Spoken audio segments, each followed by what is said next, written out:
نحمده ونصلي ونسلم على رسوله الكريم اما بعد اعوذ بالله من الشيطان الرجيم بسم الله الرحمن الرحيم واذا خاطبهم الجاهلون قالوا سلاما وقال الله تبارك وتعالى في مقام آخر وَإِذَا مَرُّوا بِاللَّغْوِ مَرُّوا كِرَامًا قال النبي صلى الله عليه وسلم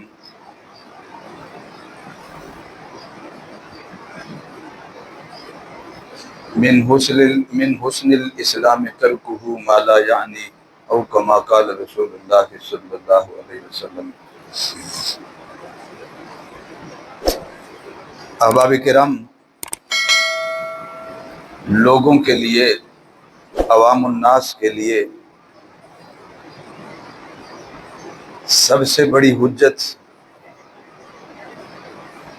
سب سے بڑی دلیل اور برہان اور سب سے بڑا ہدایت نامہ وہ اللہ کی کتاب ہے۔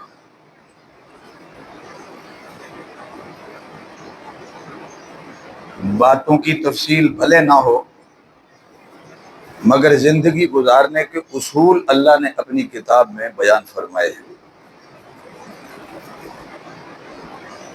انہیں اصولوں سے اگر لوگ رہنمائی لیتے رہیں تو صرف آخرت ہی نہیں سنور جائے گی، دنیا بھی سنورے گی اور دنیاوی زندگی بھی گزارنا آسان ہو جائے گا اگر اللہ کی کتاب سے رہنمائی لی جائے۔ لوگوں میں سب سے زیادہ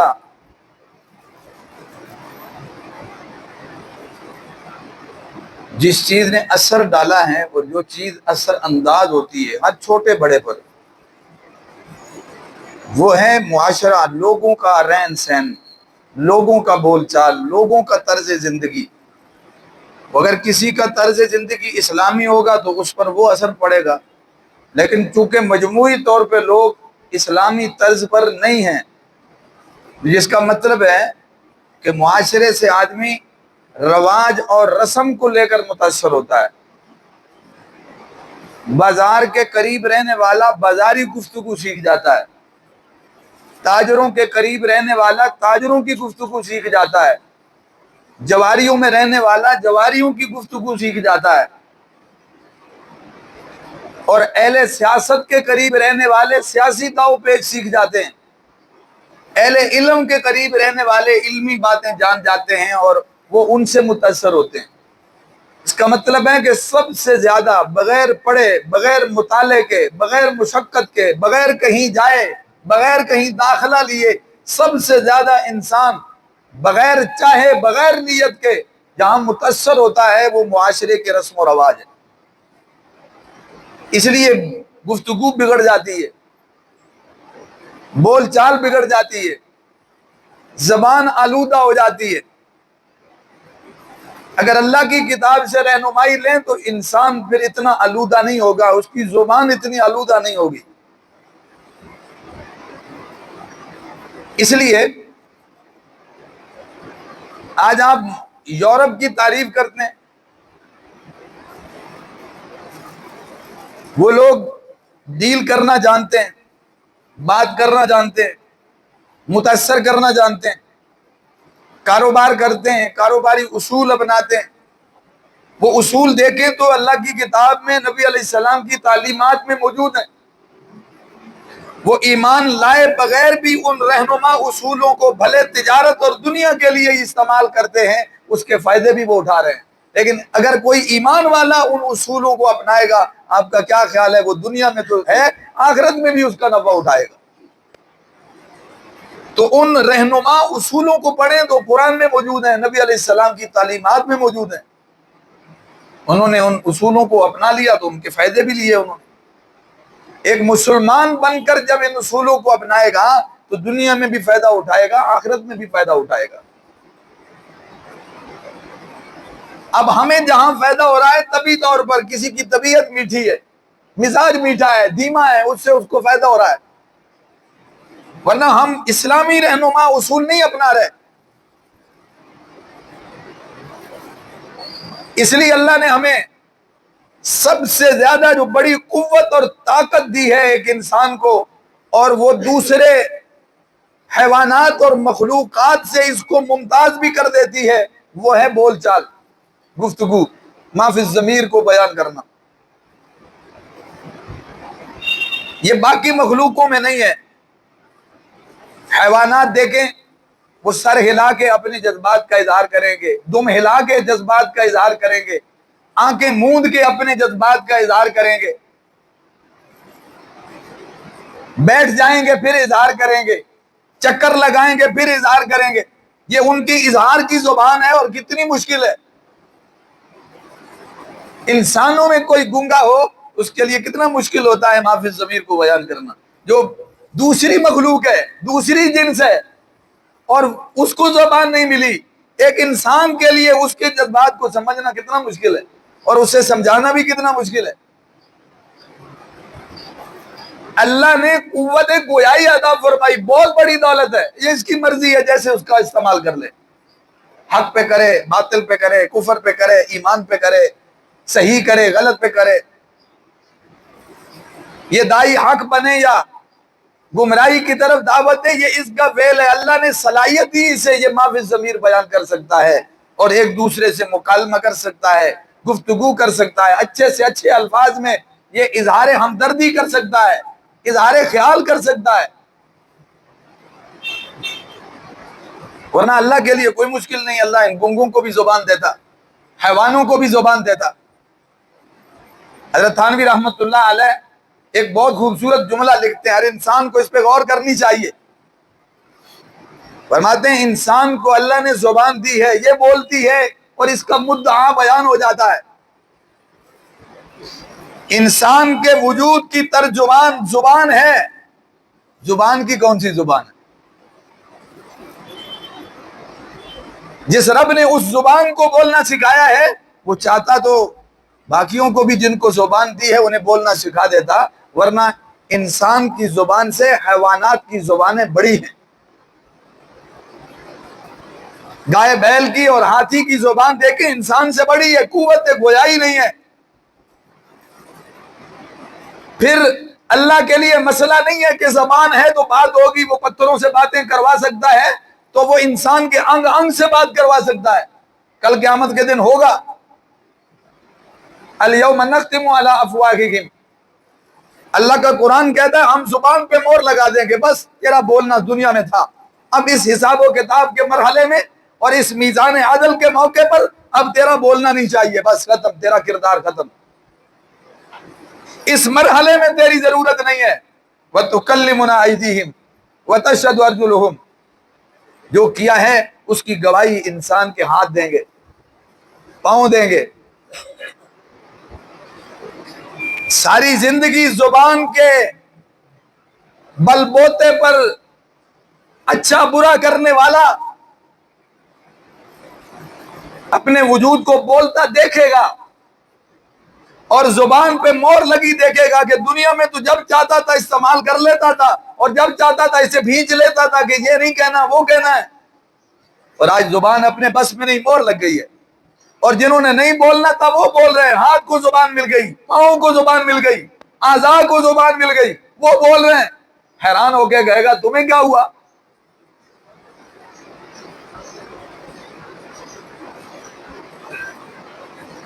اللہ کا قرآن یہ کہتا ہے کہ وہ جواب دیں گے، انتقن اللہ الذی انتق کل شیء، آج اس اللہ نے ہمیں بولنے کی قوت دی ہے جو ہر چیز کو بولنا سکھاتا ہے، ہر شے کو اس کی بولیاں دیتا ہے، آج اس نے ہمیں بولنے کی توفیق دی۔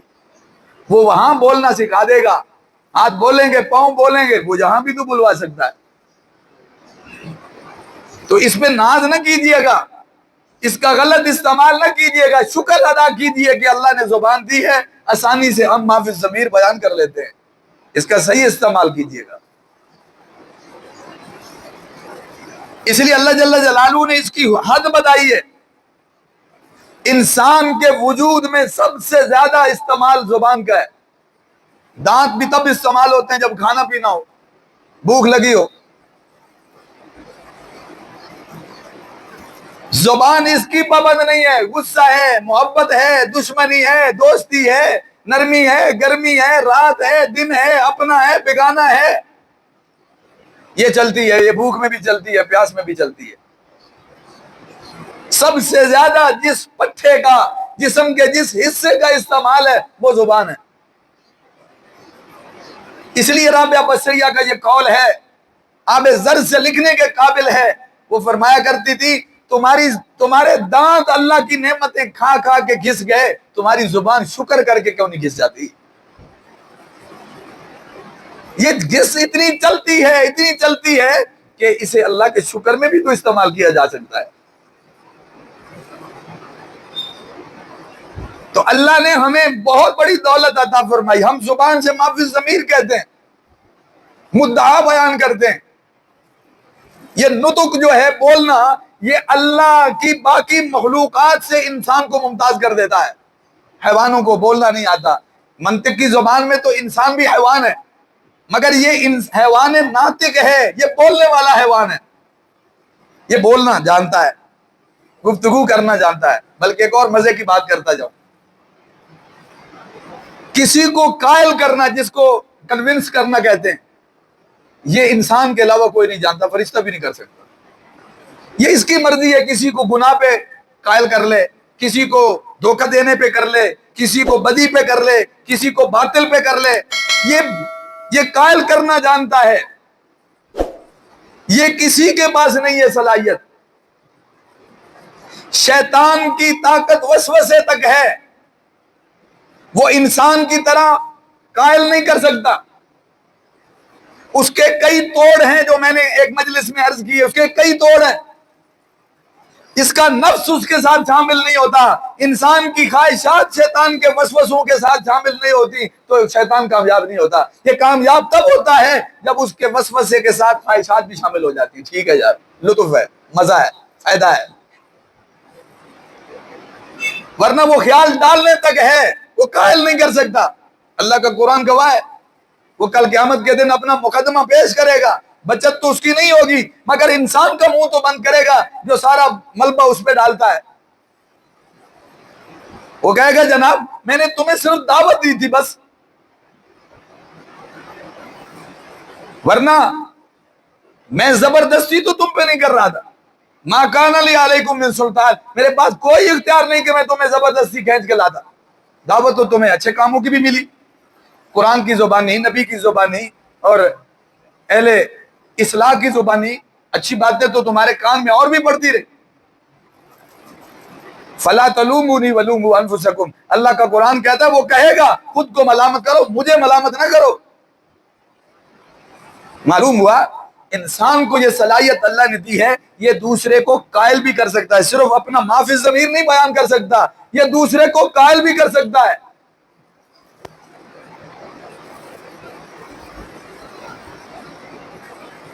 اس لیے اللہ نے ہمیں بہت بڑا اصول دیا. بھائی زبان کو بھی لگام دو، زبان کے بھی اصول ہیں اس کے استعمال کے. یہ جسم ہے، اس کا استعمال بظاہر انسان ایسے کرتا ہے جیسے میری مرضی، میں ہاتھ ادھر کر دوں، ادھر کر دوں، ہاتھ اٹھا کے سلام کروں، تھپڑ مار دوں، میری مرضی. ٹھیک ہے، تیرے وجود پہ دوسرے لوگوں کا کنٹرول نہیں ہے، لیکن تیرے وجود پہ خالق کا کنٹرول ہے. تو اس کی مرضی کے مطابق استعمال کرنے کا پابند ہے. تجھ پہ کوئی نہیں جبر کر سکتا اللہ کی مخلوق، لیکن تو خالق کے بتائے ہوئے دائرے سے باہر نکلے گا تب قصوروار اور مجرم ہوگا. پوچھنے والا خالق ہے. وَإِذَا خَاطَبَهُمُ الْجَاهِلُونَ قَالُوا سَلَامًا، لوگوں سے تیری بات چیت ہو تو لوگ ایک لیول کے نہیں ہیں. کوئی بہت بڑا عالم ہوگا، کوئی درمیانی درجے کا ہوگا، کوئی بڑے پس درجے کا ہوگا. اللہ کا قرآن کہہ رہا ہے کہ جو لوگ جہالت میں گر جائیں، جاہل نہیں، جہالت میں گر جائیں، سلام کر کے گزر جاؤ، سلام کرو.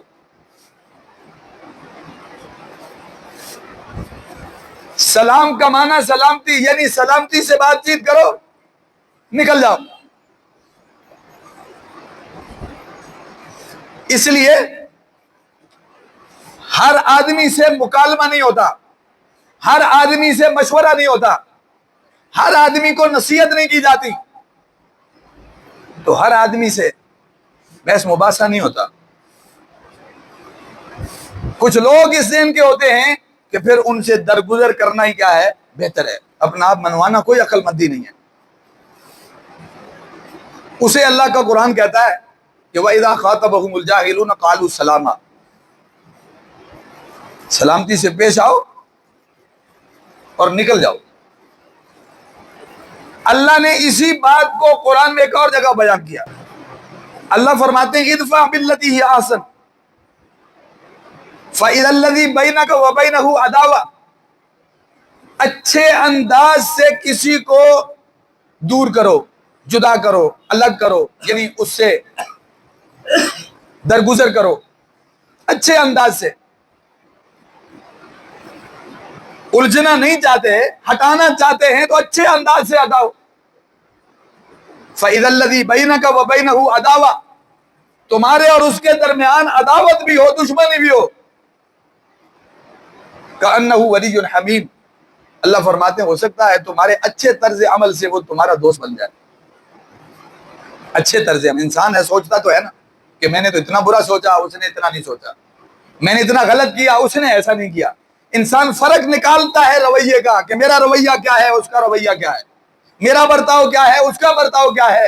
کوئی کسی کو کہے نہ کہے، اندر محسوس تو کر سکتا ہے کہ فرق ہے۔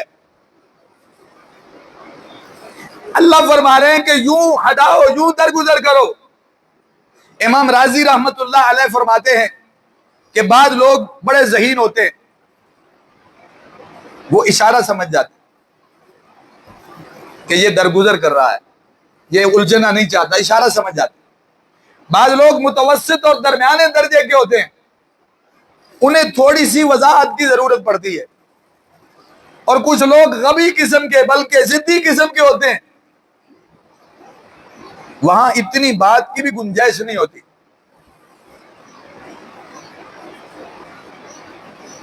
الجھنا ایسے جیسے کانٹوں سے دامن الجھ جائے، وہاں اللہ کا قرآن یہی کہہ رہا ہے وَإِذَا خَاطَبَهُمُ الْجَاهِلُونَ قَالُوا سَلَامًا، درگزر سے کام لو۔ ہر آدمی اس درجے کا نہیں ہوتا، اس سوچ کا نہیں ہوتا۔ اور دوسری بات علماء نے یہ لکھی کہ سلامتی کا ایک مطلب سلام بھی ہے، السلام علیکم، یہ بھی سلامتی سے، یعنی سلام کی حد تک بات کرو، اس سے مزید آگے نہ بڑھاؤ۔ السلام علیکم ورحمۃ اللہ وبرکاتہ، کتنا پیارا کلمہ ہے۔ کسی مذہب میں یہ طریقہ ملاقات کا نہیں ہے جو اسلام نے دیا ہے۔ اچھے اچھے فکرے ہوں گے ملاقات کے اور رخصت کے، مگر یہ کلمات نہیں ہیں جو اسلام نے دیے، جن کے بولنے پر دوسرے کو محفوظ رہنے کی گارنٹی بھی ہے، اور اللہ نے اس میں محبت بھی رکھی ہے۔ اس کے بولنے کا اثر ہے کہ محبت بھی پیدا ہوگی، اور اللہ نے اس پہ ثواب اور نیکیاں بھی رکھی ہیں۔ جب السلام علیکم کہیں گے تو اس پہ ثواب اور نیکی، کیونکہ یہ نبی کی تعلیم ہے۔ اپنی اپنی زبانوں میں اچھے اچھے الفاظ ہیں، انگریزی میں بھی ہیں اور اردو میں بھی ہیں اور فارسی میں بھی ہے، جیسے اللہ نگہبان، خدا حافظ، یہ فارسی کے الفاظ ہیں، نگہبان۔ اور اسی طرح عربی کے الفاظ بھی ہیں، انگریزی کے الفاظ بھی ہیں، گڈ مارننگ اور اس سے ملتے جلتے الفاظ۔ لیکن یاد رکھنا کہ جو تعلیم نبی علیہ السلام کی ہوگی اس میں سنت کا پہلو ہوگا، اس میں جو فوائد اللہ نے اتارے ہیں کہ اس کے ساتھ یہ برکت ملے گی وہ بھی ہوگی، اور وہ چونکہ سنت عمل ہوگا اس پہ ثواب بھی ہوگا۔ باقی لفظوں میں ہمدردی اور خیرخواہی ہو سکتی ہے، وہ فی نفسی ہی اپنی جگہ پہ الفاظ صحیح ہو سکتے ہیں، اپنے معنی کے مطابق ہو سکتے ہیں، مگر ان تعلیمات کا اور نبوی تعلیم کا وہ متبادل نہیں ہو سکتے۔ کہ کسی مذہب میں ایسے الفاظ نہیں ہیں۔ السلام علیکم ورحمۃ اللہ وبرکاتہ، آج تو ہم اس پہ بات کر رہے ہیں، اس کا یہ ثواب ہے، اس کا یہ ثواب ہے. ارے ہم اتنے دور نکل گئے ہیں، ہمارا عربی سے جتنا تعلق ہونا چاہیے تھا، جتنی عبادات عربی سے متعلق ہیں ہمیں اتنی تو آنی چاہیے تھی. ہم اس سے بھی اتنے دور نکل گئے ہیں کہ لفظ السلام علیکم بھی ہمارا ٹھیک نہیں ہے. السلام علیکم، السلام علیکم، آدھے آدھے ٹوٹے پوٹے لفظ بولتے ہیں، اس میں بے ادبی کے الفاظ بھی شامل ہیں. اور قرآن میں لفظ سلام جہاں بھی آیا نا، السلام علیکم کے علاوہ سلام، یہ جنت کا سلام ہے، سلام علیکم. الف لام کے بغیر قرآن میں جہاں بھی ہے یہ جنتیوں کا سلام ہے. فرشتے ان کو سلام کریں گے، وہ کریں گے آگے سے. اہل اعراف سے گفتگو ہے. دنیا میں پریکٹیکلی طور پر نبی علیہ السلام نے جو سلام سکھایا کرانے کے لیے، ایک دوسرے سے ملاقات کے لیے، وہ السلام علیکم سے شروع ہوتا ہے. ہمارے الفاظ بھی ٹھیک نہیں ہیں. پھر بعض دفعہ لوگ عجیب عجیب طبع آزمائی کرتے ہیں، السلام علیکم ورحمۃ اللہ وبرکاتہ، جنت حلال جہنم حرام. جتنا نبی نے بتایا اتنا تو کر لو. حضور نے سلام مکمل کیا ہے کہ بھائی رحمت اللہ وبرکاتہ. ایک صاحب آئے، انہوں نے السلام علیکم، دوسرے نے ورحمت اللہ، تیسرے نے وبرکاتہ. جب اس کے بعد والا آیا تو حضور صلی اللہ علیہ وسلم نے فرمایا وعلیکم السلام. تو صحابہ نے کہا اللہ کے نبی آپ نے باقیوں کے لیے تو اضافہ کیا، یہاں وعلیکم السلام فرمایا. اس نے ہمارے لیے کچھ چھوڑا نہیں ہے، جو مسنون الفاظ تھے وہ مکمل ہو گئے ہیں، ہم نے بھی وہی لوٹا دیے ہیں. اس کا مطلب ہے اضافے کی کوئی گنجائش ہے، ورنہ تو پھر بہت ساری نعمتیں ہیں وہ گنتے جائیں. صرف جنت کا ذکر نہ کریں، پھر حور و قصور کا بھی ذکر کریں، اور جناب وہاں پہ محفلوں اور مجلسوں اور غلمان کا بھی ذکر کریں، بہت کچھ ہے. ایسا نہیں ہے، وہی بولیں جو نبی علیہ السلام کی تعلیم ہے. تو بہترین طریقہ بتایا بھائی الجھنے سے بچیں، ایک دوسرے سے ملیں، سلام کریں. کوئی بات نہیں بڑھانا چاہتا مت بڑھائیں، کوئی آپ سے گفتگو نہیں کرنا چاہتا اپنی توانائی مت ضائع کریں. بحث مباحثے سے گریز کریں. علمی مکالمے، علمی مباحثے اور علمی گفتگو وہاں زیب دیتی ہے جہاں کوئی سیکھنا بھی چاہے، سننا بھی چاہے، سنانا بھی چاہے.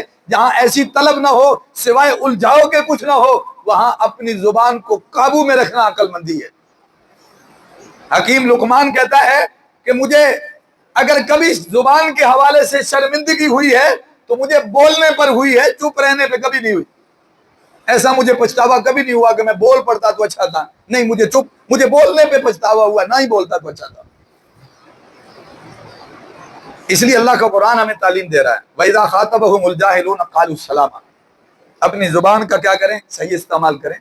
اور اگر کوئی ایسا آدمی ہے جو علمی معیار سے نیچے ہے تو ضرورت ہی نہیں الجھنے کی، بس سلام کی حد تک بات کریں اور سلامتی کی بات کریں اور نکل جائیں. آپس میں میل جول ہو، سلام سے ابتدا کریں، سلام پہ انتہا کریں، بس اس سے زیادہ کی ضرورت نہیں ہے. اور اس میں بھی اللہ نے کیا رکھا ہے؟ ثواب بھی رکھا ہے، محبتیں بھی رکھی ہیں، میرے نبی کی تعلیم بھی ہے. اس سے آگے کوئی تعلقات نہیں رکھتا، کوئی گناہگار نہیں. ہمارے ہاں معاشرے میں چلتا ہے، دوست بنتے ہیں تو کچن تو کیا بیڈ تک دوست ہوتے ہیں، اور جب دوری ہوتی ہے تو پھر قبر تک دشمنی ہوتی ہے. اسلام کی تعلیم یہ ہے کہ ایک بھائی دوسرے بھائی سے، سکے بھائی کیوں نہ ہو، سلام علیکم ہے، بول چال ختم نہیں ہے تو بالکل کریکٹ ہے، کوئی حرج نہیں. اس کے بعد اس کا اس سے بزنس نہ ہو تو کوئی نقصان نہیں. اس کے بعد وہ اس سے رشتے نہ کرے تو کوئی نقصان نہیں. وہ اس کی دعوتیں نہ کرے، نہ دعوتیں دے، نہ کھائے نہ پیے، کوئی نقصان نہیں ہے. تحفے تحائف کے تبادلے کا وہاں ماحول نہیں، کوئی حرج نہیں ہے. نہ ہر ایک سے تحفے تحائف والا ماحول اور دعوتوں والا ماحول رکھنا ضروری ہے، نہ ہر ایک کو رشتے سے راضی کیا جا سکتا ہے، نہ ہر ایک کو بزنس سے، نہ ہر ایک کو پڑوس سے راضی کیا جا سکتا ہے. سالوں بعد بھی ملے تو السلام علیکم کہنے جتنا تو زندہ ہو تو وہ بالکل مسلمان ہے، اس کا کوئی گناہ نہیں ہے، کوئی قصور نہیں ہے. جہاں کھچاؤ ہو وہاں خود کو کٹ آف کرنے کی بجائے محدود کر لیں اور السلام علیکم تک مسلمان بنے رہیں. کوئی گناہگار نہیں ہوگا، کوئی نافرمان نہیں ہوگا. ہر ایک سے مشورے نہیں کیے جاتے، ہر ایک کو نصیحتیں نہیں کی جاتی، ہر ایک سے مباحثے اور مکالمے نہیں ہوا کرتے. اللہ سے دعا ہے اللہ ہم سب کو زبان کا صحیح استعمال نصیب فرمائے. وآخر دعوانا الحمدللہ.